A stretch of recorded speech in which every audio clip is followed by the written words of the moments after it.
Hey yo, what's up lads and lassies? I hope you're all faring well. Welcome back to the channel. It's so great to see you here. My name is Connor and today's video, it's going to be pretty exciting because I have some really cool techniques that I'm going to show you. But before we get into all of that, cue that intro.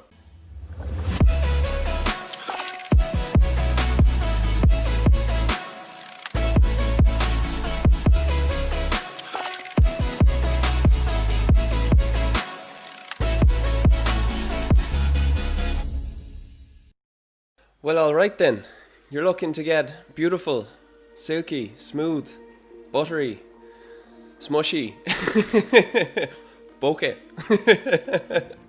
That's what we're going to be talking about in today's video. How you can get beautiful crushed bokeh in your background without even a super fast lens with a wide open aperture. There are a few little tricks behind this and I am glad to share them with you. And just as a side note, all the tricks I'm going to be showing you today are going to be focused on zoom lenses because unfortunately they don't all work on prime lenses given that they're stuck at a fixed focal length. But either way, you're still going to be able to apply some of these to the prime lenses if that is what you're mainly using to shoot. Also, as another side note, later on in the video, I'm also going to be showing you a little cheat to be able to get awesome bokeh regardless of the aperture setting. So I'd say you'd want to be sticking around for that too, huh? So moving on swiftly without all this blabbering and yammering on about nonsense, let's get straight into it.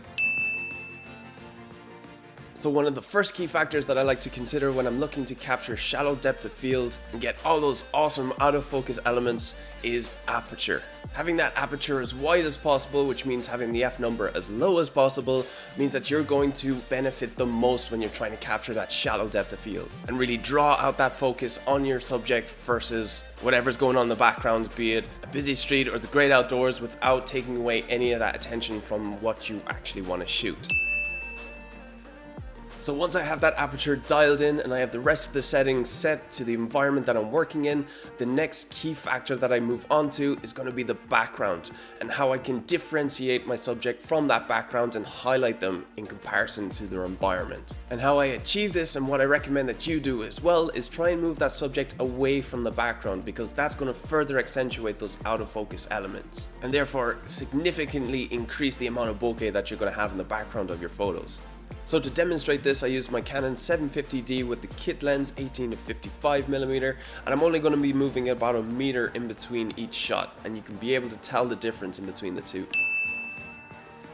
Moving on, this next method is only going to apply to the zoom lenses, because the more that you zoom in, the more you're going to be able to crush that background and really accentuate further the amount of bokeh that's going to be in your shots. Unless you're already using a high focal length prime lens, you're already going to get that background smushed in as much as possible. And again, I'm going to be using my Canon 750D to demonstrate this with the kit lens again, shooting at both focal lengths, 18mm and then at 55mm, and I hope you can see the difference between the two. And so to top this video off, we have finally made it to this cheat little method that I use myself personally that I mentioned earlier in the video. And this is a cheat that I use personally, and I have used this method many times in the past when I'm shooting at home. And it can be implemented in a multitude of different ways.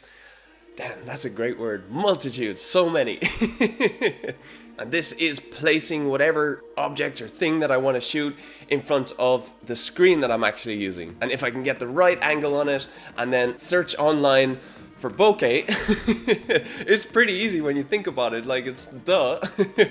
I just set that up as a background, I focus on whatever I'm shooting, and I don't even have to worry about the aperture because the background that I've chosen is going to be, let's say, the bokeh balls that everybody knows and loves. So that cuts out so much work and so much planning at times to be able to get such amazing shots just from a background that you can find on the internet. And that intro sequence that you saw at the beginning of this video, that was actually what I used. This was the setup that I used to be able to shoot that. It was all just placed in front of a computer monitor, and as I'm sure you can tell, it looked pretty awesome. And of course you can apply this in many different ways. You can just use a computer screen or you can use your TV. You can be so inventive and I'm sure you'll get some incredible shots out of it. And so that's it guys. That is the end of the video. Thank you so much for watching. It is always great to see you here. I had a lot of fun making this video and I cannot wait to see you in the next one. So that's it for me. I'll see you later.